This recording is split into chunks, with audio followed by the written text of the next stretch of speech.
자, 오늘 여러분들과 제가 함께 상고할 말씀은 시편 90편 전체를 좀 훑으면서 말씀을 나누고자 하는데, 그 시편 90편을 긴 문구를 다 읽기가 그래서 오늘 그 10절부터 12절을 읽었습니다. 자, 오늘 이 시편 90편은 거기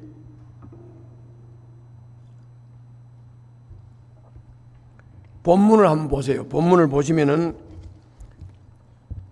제4권 이렇게 되어 있고, 그 다음에 뭐라고 되어 있습니까? 하나님의 사람 모세의 기도 이렇게 되어 있어요. 그러니까 이 시편을 크게 나누면 1권, 2권, 3권, 4권 이렇게 나누는데, 그 4권에 해당되는 성경이 시편 90편이고요.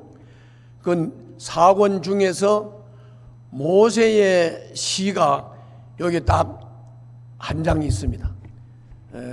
이 모세가 이제 기도로 자기 신앙을 고백하고 있는 부분이기 때문에 매우 중요한 부분입니다. 그래서 오늘은 이제 시편 90편을 보면 이제 인생을 하나님 앞에서 풀 같고 풀의 꽃 같고 유한하고 연약하다, 이렇게 모세가 고백을 하면서 그에 반하여 하나님은 영원하다, 그리고 하나님의 노여움과 진노 앞에서 사람은 썰려 나가듯이 한다, 이런 표현이 있는 것으로 봐서 이 시편은 하나님은 영원하시고 인간은 유한한데, 그 유한한 인간이 인생을 어떻게 살아야 할 것인가, 이제 그런 부분에 대해서 말씀하고 있는 아주 중요한 부분입니다. 우리가 교회에 와서 설교를 들으면 설교 들을 때마다 사명에 대해서 그 은혜에 감사하고 사탄과 싸워야 되고 이제 이런 말씀만 우리가 주로 많이 듣는데, 오늘은 좀 인생에 대해서 좀 자세하게 들으면서 은혜를 함께 나눌 수 있도록 그렇게 하겠습니다. 인생이 짧다, 풀 같다, 풀의 꽃 같다 그러면은 이제 인생이 더덥고 유한한 존재인데, 그런데 또 인생을 한편으로 보면 수고와 슬픔과 고통의 연속이고, 인생의 대부분이 그냥 수고와 슬픔으로 점철되어 있다. 그러면 우리 인생이 어떤 자세를 가지고 어떤 마음을 가지고 살아야 되느냐. 그래서 오늘은 인생 자체에 대해서 진지하게 좀 생각을 해보도록 그렇게 하겠습니다. 짧고 덧없는 인생을 어떻게 살아야 할 것인가, 또 짧고 덧없는 인생을 어떻게 살아야 될 것인지 이것을 좀 생각하는 시간, 그런 시간이 될 수 있기를 바랍니다. 인생이란 이런 것이다, 이렇게 누군가가 정확하게 말할 수 있는 사람은 이 세상에 아무도 없습니다. 그러나 인생은 이런 거야 라고 사람은 정의를 내릴 수 없고 말할 수 없지만, 성경은 우리 인생에 대해서 이렇게 말한다, 이렇게는 말할 수 있죠. 그래서 제가 오늘 여러분들과 함께 나눌 말씀은 성경은 인생에 대해서 이렇게 말한다, 성경은 인생에 대해서 이렇게 말씀하신다, 요거를 함께 나누도록 그렇게 하겠습니다. 세 가지로 구분을 해서 나누도록 하겠습니다. 먼저는 첫 번째로 성경은 인간에 대해서 이렇게 말을 했어요. 하나님은 영원하다, 그리고 인간은 유한하고 연약하다, 이렇게 말했어요. 그래서 이제 1절부터 6절까지 말씀을 보면 주님은 대대의 우리 인간의 거처다 그렇게 말했어요. 거처다. 거처가 뭡니까? 우리 인간이 사는 집이죠. 거처라는 말은 산다는 말이잖아요. 산다. 그런데 하나님이 뭐라고 말씀했느냐면은 주님은 대대의 우리의 거처다.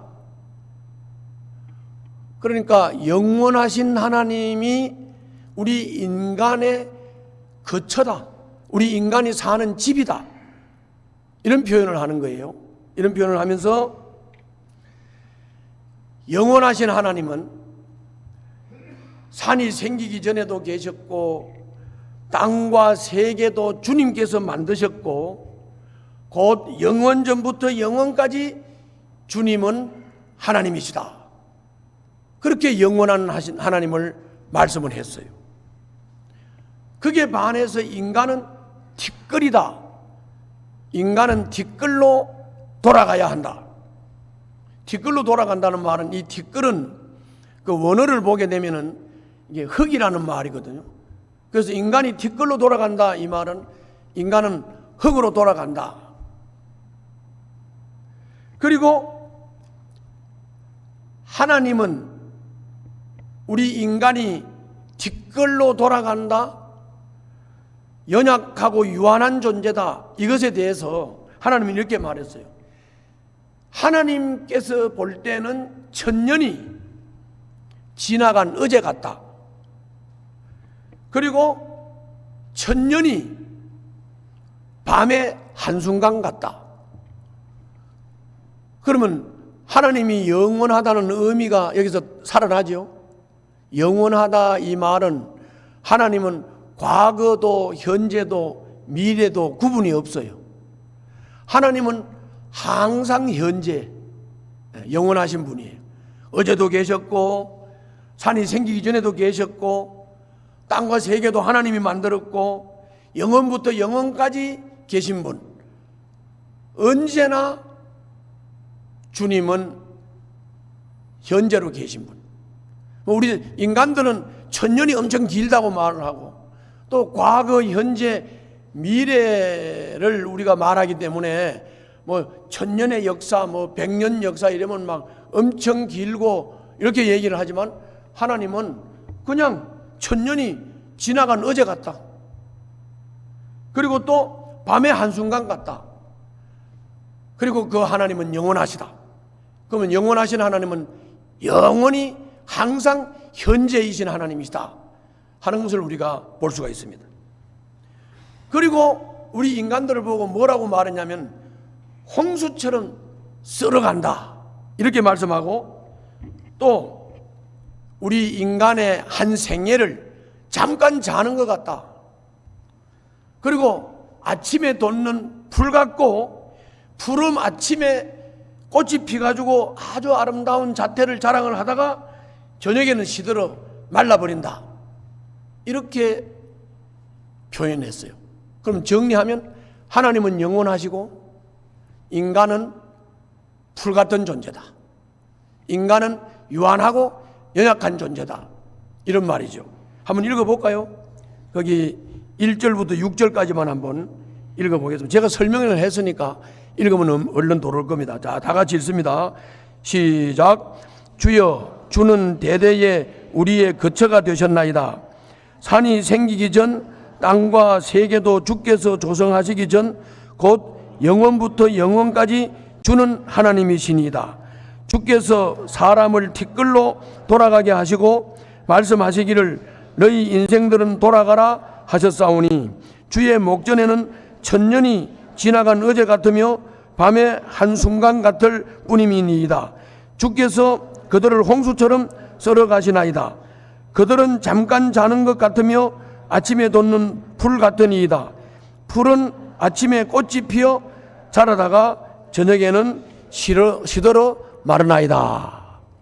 그러면 정리하면 하나님은 영원하시고 우리 인간은 유한하고 연약한 존재다. 찰나적인 존재라고 불교에서는 말하죠. 우리 인간은 순간적인 존재라는 거죠. 자, 이게 이제 정리가 됐으면 이제 우리가 한번 생각을 해보자고요.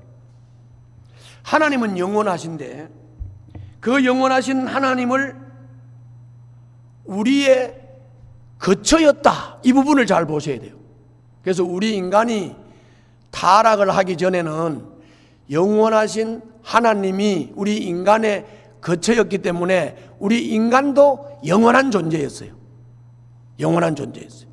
그래서 하나님을 등지고 하나님의 명령을 불순종하고 타락해서 내쫓김을 당한 이후로 인간이 그러니까 시공간 속으로 내쫓김을 당하면서부터 우리 인간은 아주 초라한 유한한 존재가 된 거예요.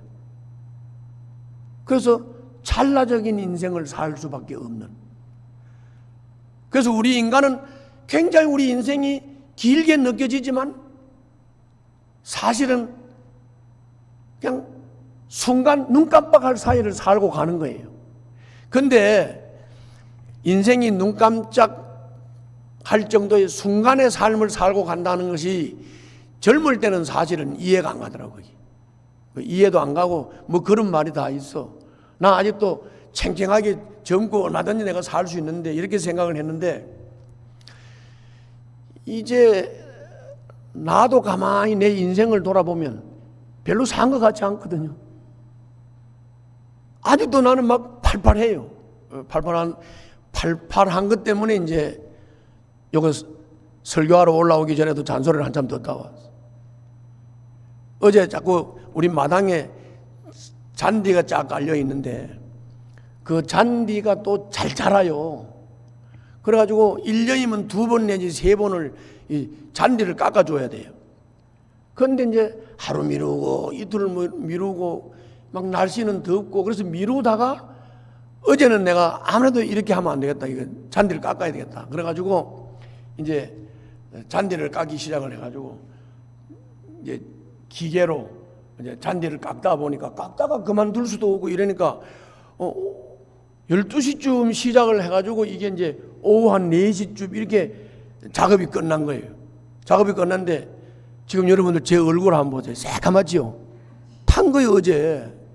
그래가지고 나는 내 얼굴이 왜 까매진 줄도 모르고 나는 이제 그리고 여기 왔는데 나는 뭐 옛날 기분 그대로 난 젊을 때처럼 내가 이 일을 하다가 나는 거저 놓는 타입이 아니야. 이 일을 하면 끝까지 해야 돼. 그래서 어제 싹 다 했어요. 딱 마무리를 했어요. 오후 4시까지. 그러니까 이제 젊은 기분 그대로예요. 그런데 이제 오늘 여기 오니까 막 나를 보면 겁을 빡빡 주는 거예요. 그러다가 그 양반이 그 이튿날 죽었다 이러면서 그렇게 더운 날씨에 그렇게 일하다가 그 다음날 죽었다 그러는데 그러나 아직 안 죽었는데 막 그리고 나를 보고 또 얼굴이 새까맣다고 또 우리 집사람은 말하던 또 여기를 이렇게 만지면서 끌어내리면서 뭐라 그랬냐면 어제 또 잔디 깎으면서 이게 상처가 났다고 또 그래요. 근데 이제 뭔 얘기를 제가 하는 거냐. 나는 내 인생을 길게 산 것 같지 않고 아직도 젊은 기분 그대로인데 나는 이미 72이야. 찰나를 지난 것 같은데 순간을 지난 것 같은데 아직도 젊은 것 같은데 72이라니까. 이제 난 목회도 안 시키고 목회 현장에서 은퇴를 해가지고 이러고 있잖아요. 그래서 요즘은 내가 이게 인간이 정말 순간을 산다. 눈 깜짝할 사이를 산다. 이게 이제 이해가 가요. 그러면 나도 가만히 보면 어떻게 보면 인생을 길게 산 것 같은데 사실은 긴 게 아니라 내 속마음은 아직도 청춘이야. 그러니까 얼마 안 산 것 같다고. 그냥 순간 이렇게 된 것 같다고. 그래서 하나님은 영원하고 인간은 순간적인 존재고 연약한 존재인데 그러면 연약한 존재, 유한한 존재가 그럼 어떻게 살아야 되겠습니까? 잘 한번 생각해 보세요. 영원한 삶이 내게 있다. 영원한 삶이 나에게 보장이 된다. 이거를 확신하고 사는 사람하고 인생은 인생 태어나서 죽을 때까지 사는 것 그게 인생이다. 인생은 죽으면 그만이야. 요 사람하고 차이가 있을까요? 없을까요? 말이 너무 어려운가? 아니, 다시 얘기할게요. 자, 영생이 있다. 우리는 영원하신 하나님을 거쳐 삼고 영원하신 하나님 안에서 살면 우리는 영원히 살 수 있다. 이거를 확신하면서 사는 사람하고, 인간은 엄마 뱃속에서 하고 태어나서 한평생 살다가 죽는 게 인생이고 죽으면 죽는 걸로 끝나는 거다.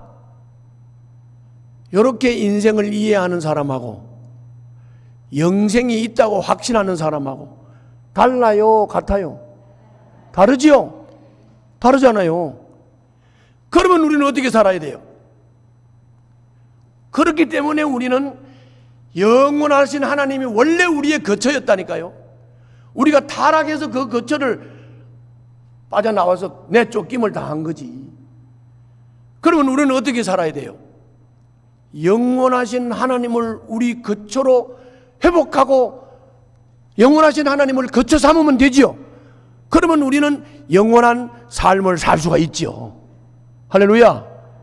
그 얘기죠.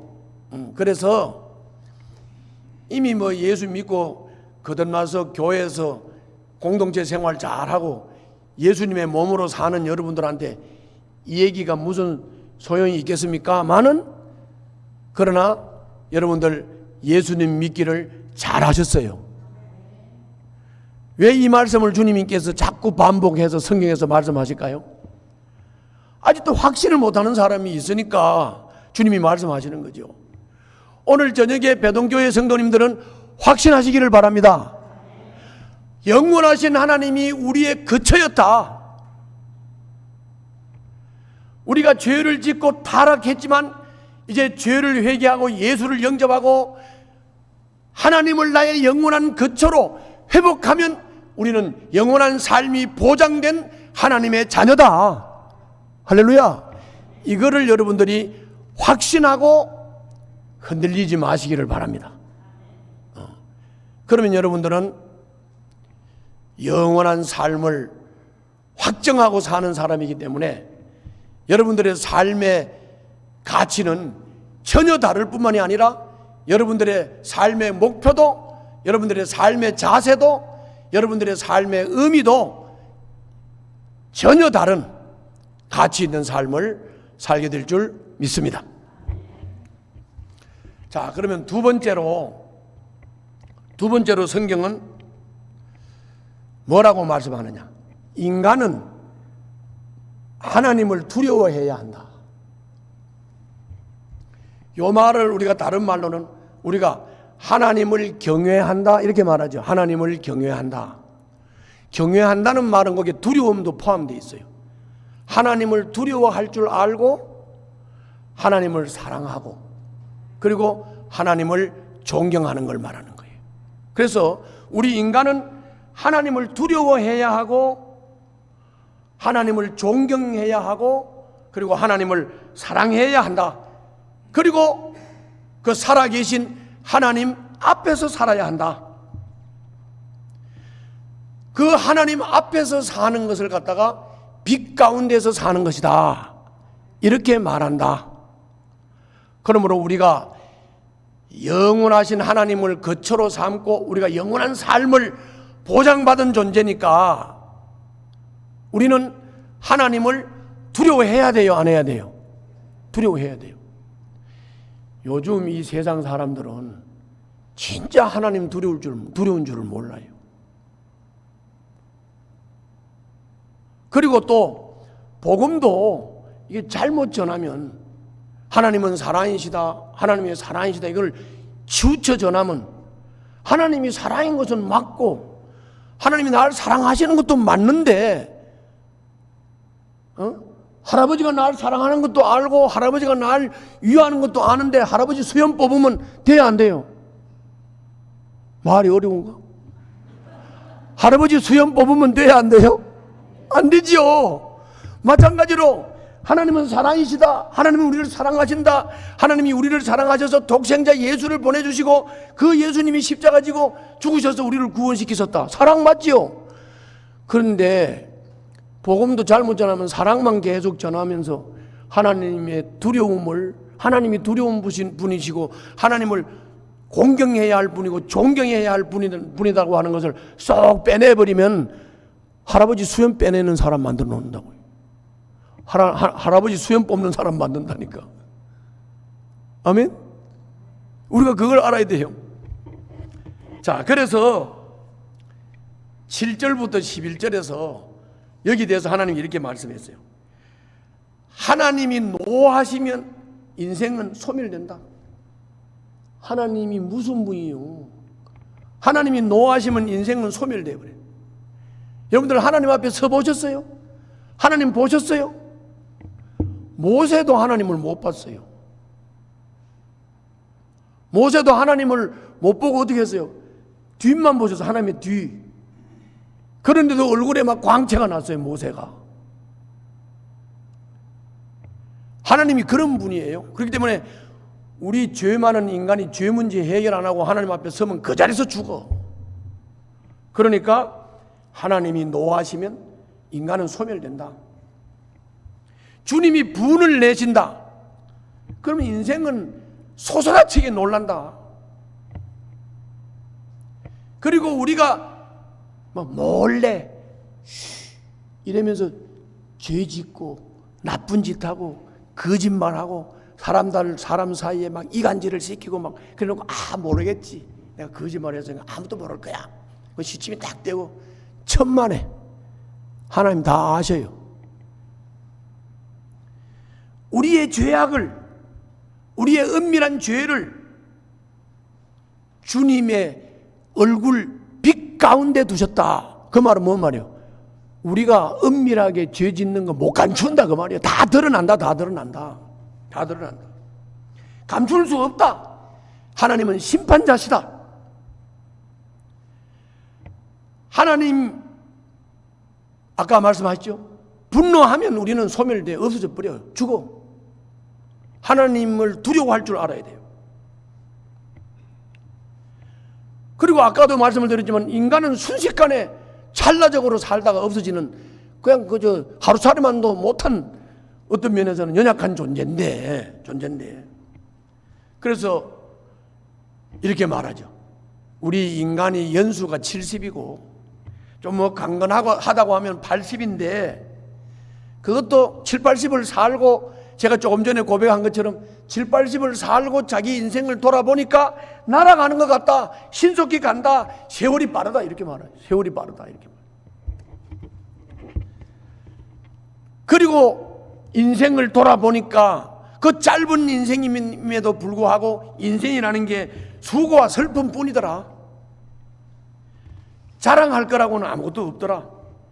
주님이 노여워하시고 주님이 진노를 하시면 그 노여움의 능력 앞에서 진노의 하나님의 서슬이 펄한 하나님의 진노 앞에서 우리 인간들은 설 수 없는 연약한 존재다. 이렇게 7절부터 11절에서 말씀을 했어요. 제가 설명을 했으니까 한번 읽어봅시다. 읽어보면 그 본문에 그대로 되어 있어요. 자, 7절부터 11절 다 같이 한번 읽겠습니다. 우리는 주의 노에 소멸되며 주의 분내심에 놀라나이다.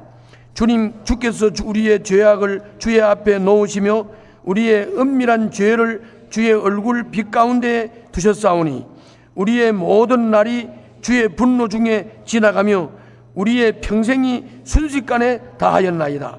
우리의 연수가 70이요 강건하면 80이라도 그 연수의 자랑을 수고와 슬픔뿐이요 신속히 가니 우리가 날아가나이다.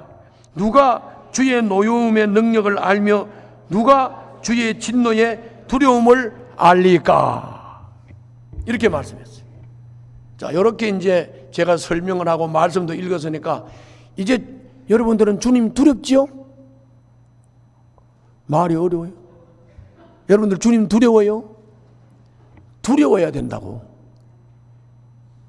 주님이 두렵다는 마음이 없는 사람은 예배 드리러 올 때도 그냥 쓰레바찍 끌고 그냥 추리닝이 있고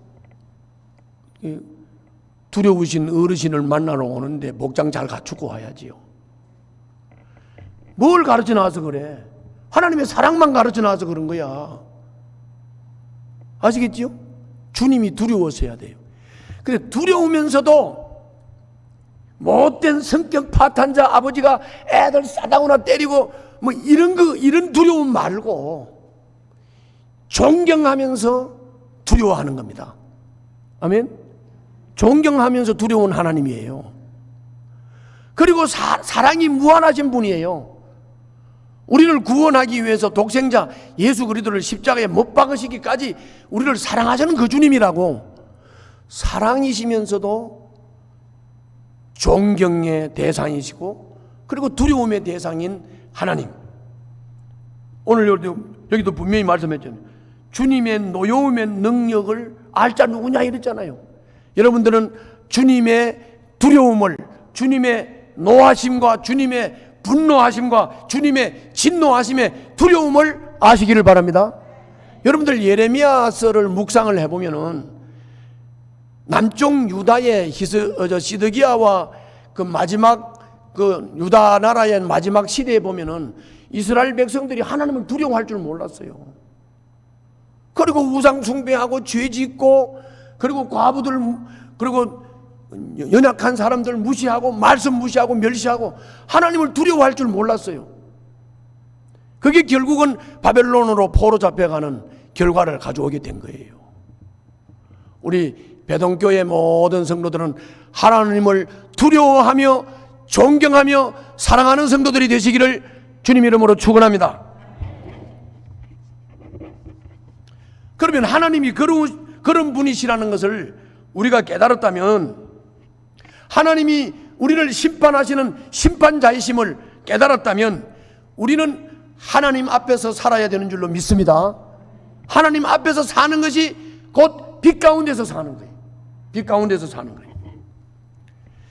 여러분, 우리 교인들이 공동체를 이루면서 신앙생활을 할 때도 제일 안 좋은 게 뭔지 아세요? 성도들한테 가서 이렇게 말 옮기면서 쉬 하는 사람이, 쉬 이라는 사람. 그 쉬 한다는 말은 하나님 모르게 하자는 거예요. 요거 목사님한테 말하지 마, 쉬. 그 하나님 모르게, 목사님 모르게, 아무도 모르게 우리 둘이만 쉬. 근데 그게 뭐예요? 은밀하게 숨어서 나쁜 짓 하겠다 그 말 아닙니까? 은밀하게 숨어서 나쁜 짓 하겠다 그 말이라고. 심판자 하나님을 안다면, 심판자 하나님이 두렵다는 것을 안다면 어디 쉬가 되겠어요? 은밀하게 뭐 죄 지으려고 하지 마세요. 아무도 몰래 나 혼자 뭘 해야 되겠다 하지 마세요.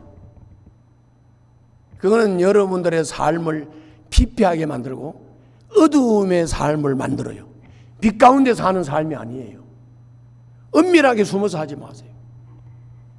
여러분, 사람이 비밀을 가진다고 하는 거, 프라이버시하고 비밀은 달라요. 비밀을 갖는다고 하는 것은 죄를 짓는다는 얘기예요. 예를 들어서 어떤 우리 교회에서 있었던 얘기인데, 젊은 자매가 음란 비디오를 갖다 놓고 아무도 없을 때 지 혼자 그거 봤어. 음란 비디오. 그런데 그게 누가 와서 그 음란 비디오를 있는 걸 보면 어떻게 해요? 그러니까 자기 집에 아무도 못 오게 해. 그게 쉬잖아요. 쉬. 아무도 못 오게 하는 거. 그러고는 지 혼자만 그 음란 비디오 집 필요한 시간에 보고, 그리고 그것을 무슨 짓을 하겠어요? 비밀이 있다는 것은 죄를 짓는다는 얘기예요. 비밀이 있다는 말은 어둠 속에 있다는 말이고, 비밀이 있다는 말은 빛 앞에서 살지 않는다는 말이에요. 그렇게 하는 거예요.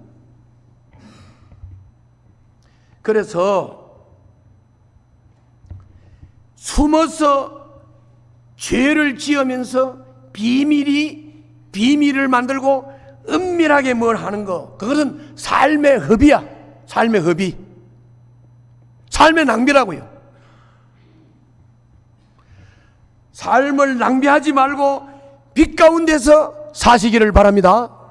하나님 앞에서 사시기를 바랍니다.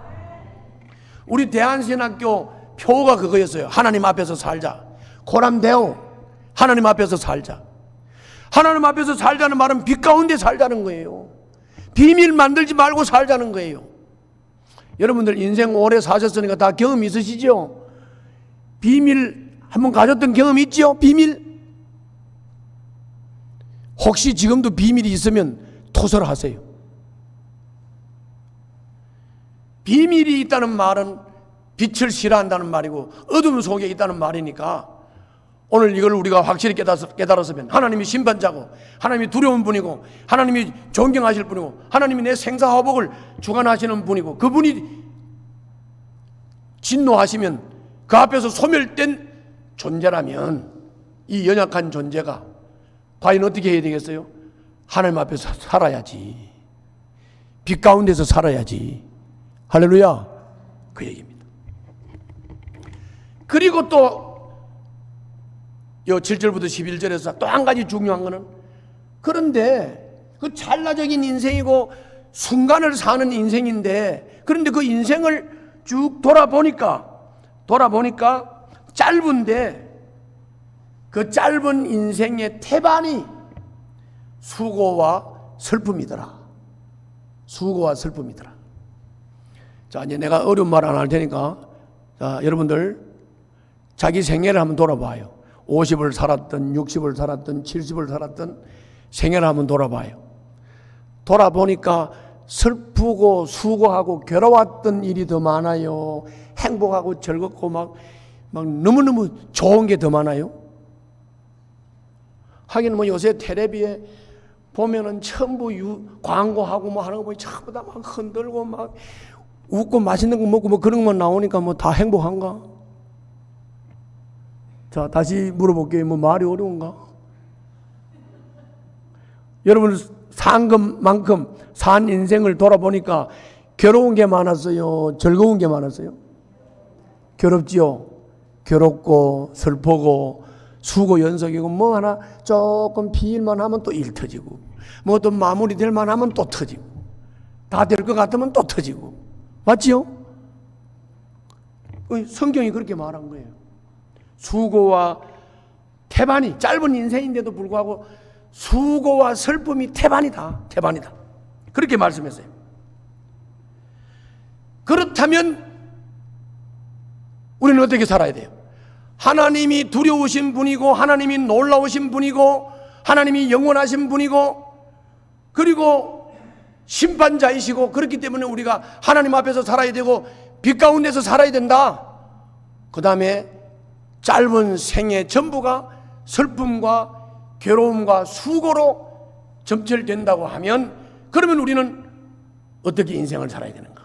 이제 우리가 영원하신 하나님을 거쳐 삼고 하나님께로 돌아온 존재니까 우리는 슬픔과 수고의 연속인 인생이지만은 그러나 우리는 하나님께 돌아온 인생으로서 영원하신 하나님을 거쳐 삼은 인생으로서 하나님 앞에 뭘 구해야 될까? 그거는 남은 생에 즐겁게 해주세요.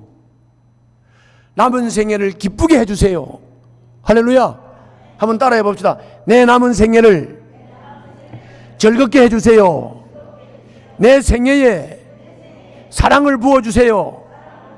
기쁨을 주세요. 보람을 주세요. 의미를 주세요. 이렇게 하나님께 구해야 되죠. 왜? 하나님께로 우리는 하나님을 영원한 하나님을 거쳐 삼고 하나님께로 돌아간 존재잖아요. 우리는 하나님을 거쳐 삼은 존재예요. 그렇기 때문에 하나님 모르는 인생들은 수고와 슬픔으로 점철된 인생이지만 또 우리도 돌아보니까 그런 인생인데 그러나 이제는 우리의 남은 생애를 주님이 사랑을 부어주세요.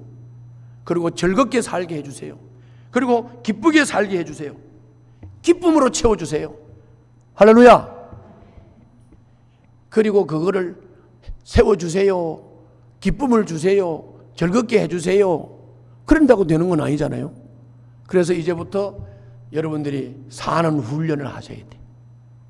이렇게 왜 KBS에 보면은 내가 이제 충청도인데 행복 충북전이라는 프로가 있어요. 거기 보면은 충청도 지역을 돌면서 이제 충청도를 소개하는 프로그램인데 거기 보면은 그 프로그램의 타이틀 그림이 어떤 그림이냐면 충청도 할머니들이 쪼글방생이가 돼가지고 이렇게 쪼그려져가지고 이렇게 쪼그리고 앉아가지고 있는 그런 그림이 나와. 쪼글방생이. 그런 그림이 나온다고. 그 그림을 보면서 내가 느끼는 게 뭐냐. 저 할머니들은 인생을 어떻게 살아가지고 이렇게 쪼글방생이로 저 모양일까? 그런 생각이 들어가요. 그래서 내가 부탁을 할게요. 이제는 즐겁게 사는 연습을 하세요. 어떤 사람들은 보면 아까도 내가 얘기를 했지만 뭐 좀 일을 처리를 해놓고 뭐 정리가 된 것 같으면 또 일이 터지고 뭐도 정리한 것 같은데 또 일이 터지고 이제 마무리가 된 것 같으면 또 새로운 일이 생기고 이제 인생은 그래요. 그런데 그거를 대하는 사람의 태도가 중요하죠. 그런 일을 만날 때 충청도 할머니들 좀 쪼글방생이가 안 되려면 그걸 그냥 대수롭지 않으면서도 그거를 자연스럽게 받아들이는 훈련을 해야 돼요. 자연스럽게 받아들이는 훈련을. 어떤 거는 그렇게 막 괴로워하고 막 슬퍼하지 않아도 될 일을 막 슬퍼하고 괴로워하고 그렇게 하면 안 되죠. 그래서 다시 한번 따라서 봅시다. 즐겁게 사는 연습, 기쁘게 사는 연습, 의미 있게 사는 연습, 잘 사는 연습을 해야 돼요. 잘 사는 연습을 해야 돼요. 전도서에서도 주님이 말씀을 했어요. 뭐라고 말씀을 했느냐? 솔로몬이 한 생애를 살면서 부귀 영화를 다 누리고 권력도 다 누리고 그리고 결론이 뭐냐? 전도서에서 이렇게 결론을 내렸어요. 헛되고 헛되다. 모든 것이 헛되다. 그러면서 솔로몬이 고백한 게 뭐냐면은 매일 일상 속에서 기뻐하고 즐거워하고 일상 속에서 기뻐하고 즐거워하고 먹고 마시는 것 그것이 참 삶의 의미라고 얘기를 했어요. 그러니까 여러분들 즐겁게 사는 연습을 했어요. 기쁘게 사는 연습을 하고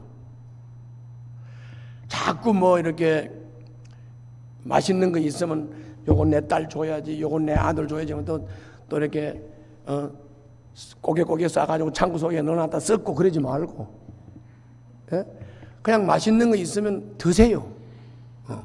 그리고 좋은 옷 있으면 입으세요. 매일매일 즐겁게 자연스럽게 그리고 기쁘게 그리고 사는 즐겁게 사는 행복하게 사는 그런 연습 맛있는 거 먹고 마시고 기뻐하고 즐거워하는 연습을 하셔야 돼요.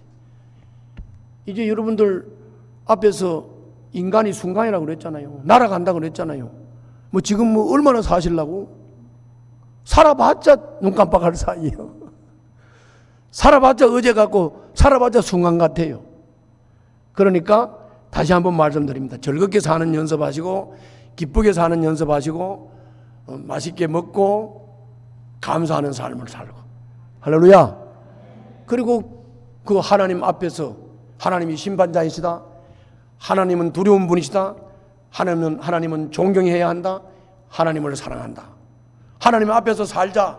비밀 만들지 말고 빛 가운데서 살자. 그러면서 즐겁게 사는 연습을 하자.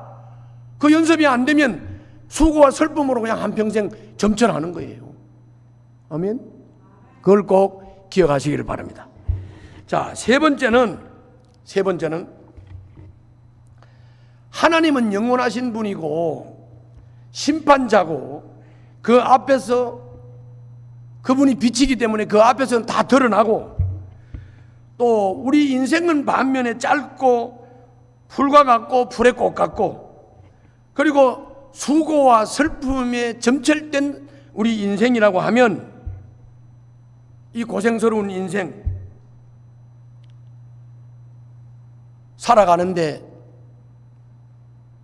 삶의 지혜가 있어야 되지 않겠어요? 그 삶의 지혜를 어디서 구할 수 있을까요? 하나님을 경외하는 것이 지혜의 근본이라고 했으니까 하나님께 삶의 지혜를 구하는 여러분들이 되시기를 바랍니다. 오늘 거기 12절 17절을 보면 우리는 지혜로운 마음을 가져야 된다 이렇게 말씀했어요. 지혜로운 마음이 뭘까요? 우리 인생의 날수를 계수할 줄 알아야 한다. 그게 지혜로운 마음이다. 어떻게 인생의 날수를 계수할 수 있을까? 인생의 날수를 계수를 해보니까 짧다, 순간이다, 어제 같다. 그렇다면 우리는 이런 인생을 지혜롭게 대처하는 게 뭘까? 그것은 영원하신 하나님을 거쳐 삼고 하나님 품에 돌아가는 거죠. 하나님 품에 돌아가는 거죠. 그래서 여러분들은 이미 돌아왔으니까 주님이 우리를 불쌍히 여기셔서 예수님을 우리들에게 선물로 주시고 그 예수를 믿음으로 영원하신 하나님 품으로 돌아왔다.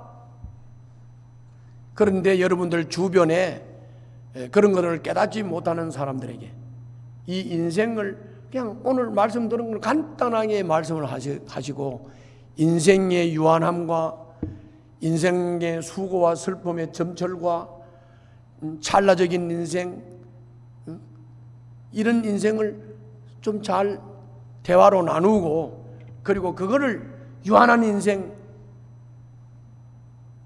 그 풀 같은 인생을 극복하는 방법이 뭐냐?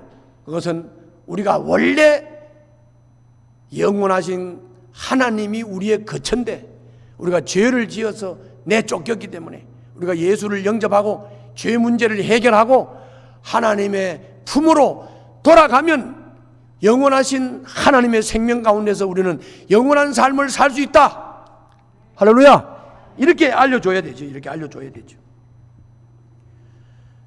우리를 괴롭힌 날수대로, 우리가 고통당한 날수만큼 아까 말씀드렸죠. 기쁘게 해달라고 주님 앞에 구하고, 그리고 기쁘고 의미 있게 즐겁게 사는 연습을 우리가 해야 된다 했는데, 여러분들이 이제 이 날수를 계산하는 지혜, 날수를 계산하는 지혜는 좀 정리해서 말씀을 드리면 이렇습니다. 우리가 살아갈 날을 아는 분이 나 말고, 나는 모르지 잘, 우리가 살아가는 날이 얼마나 되느냐 하는 것을 가장 잘 아는 분이 누굴까요? 하나님이요. 하나님이라고. 그러므로 우리는 주님의 인도하심을 따라서 살아야 돼요. 그게 날수 세는 지혜예요. 하나님이 심판자라는 것을 알아야 되고, 하나님이 영원하신 분이라는 것을 알아야 되고, 그리고 내 날수를 하나님이 제일 잘 아신다. 그러니까 주님의 인도를 받아야 되는 거예요. 아멘. 그러므로 주님의 인도를 따라서, 주님의 보폭을 따라서 주님을 잘 따라가면 영원하신 하나님께서 우리들에게 주시는 그 영원한 삶을 영원히 누리게 될 줄로 믿습니다. 그리고 이 땅에서 즐겁게 살고 의미 있게 사는 것을 조금 전에 말씀드린 대로 즐겁게 사는 연습도 하고, 기쁘게 사는 연습도 하고, 감사하는 연습도 하고, 맛있는 것 먹고 마시고 즐겁게 사는 인생을 연습하는 것과 동시에 우리 인생에게 가장 큰 기쁨을 주는 게 뭐냐? 그건 뭐냐면은 내가 무슨 일을 했을 때 그 일이 잘 돼 가지고 일이 결실을 맺을 때 그때 보람을 느끼면서 그때 인간은 기쁨을 누려요. 기쁨을 누려요. 그래서 여러분들은 그거를 이루실 수 있는 분이 하나님이시니까 그 하나님께 내 하는 일을 견실하게 이루고 결실 맺을 수 있도록, 내가 하는 일이 풍성한 열매와 결실을 맺을 수 있도록 그것을 허락하실 하나님께 구하고 기도하시기를 바랍니다. 그럼 본문을 한번 잠깐 읽겠습니다. 자, 12절부터 17절을 읽겠습니다. 다 같이 시작.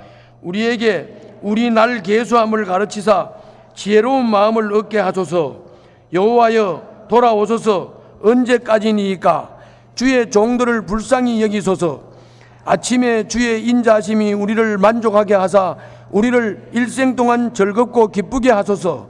우리를 괴롭게 하신 날수대로와 우리가 화를 당한 연수대로 우리를 기쁘게 하소서. 주께서 행하신 일을 주의 종들에게 나타내시며 주의 영광을 그들의 자손에게 나타내소서. 주 우리 하나님의 은총을 우리에게 내리게 하사 우리의 손이 행한 일을 우리에게 경고하게 하소서. 우리의 손이 행한 일을 경고하게 하소서. 할렐루야. 내가 하는 일이 좋은 결과를 만들고 열매를 맺을 때 보람이 있고 기쁘고 그리고 그걸 막 어디 가서 자랑 삼는 거라고. 맞지요? 아닌가 보네. 저는 지금 은퇴를 해가지고 지금 벌써 4년 차인데도 어디 가면 내가 이루은 거 그거 말한다니까. 아, 내가 예배당을 몇 평을 지었고 교육관을 몇 평을 지었고 연수관을 몇 평을 지어서 뭐 어떻게 했고 그냥 막 입이 간지러워. 막 말하고 싶었어. 그 왜 그래? 내가 했던 일이 결실을 맺은 거거든. 그게 내 보람이라니까. 그래서 여러분들에게 가장 큰 기쁨이 뭐냐면 내가 뭔 일을 기도하면서 할 때 그 일이 이루어지고 결실을 맺으면 여러분들에게 보람이 되고 기쁨이 되는 거야. 아멘. 그게 인생을 살아가는 데 있어서는 아주 중요한 거예요. 그러니까 아까 말한 대로 기쁨 연습하고 감사 연습하고 즐겁게 사는 거 연습하고, 그렇죠? 그리고 내가 수고와 슬픔에 점철이 되니까 내 인생에 남은 인생을 기쁨으로 살게 해달라고 주님께 구하고, 그리고 뭘 구하느냐? 내가 하는 일에 주님 기름 부어 주십시오. 수고의 열매를 맺게 해 주십시오. 내가 땀의 열매를 맺게 해 주십시오. 이게 오늘 본문 말씀이에요. 그래서 여러분들이 하시는 일이 풍성한 열매를 맺어서 그 결실 때문에 여러분들이 기쁘고 그 결실 때문에 하나님께 영광을 돌리는 그런 배동교회 성도들이 되시기를 주님 이름으로 축원합니다.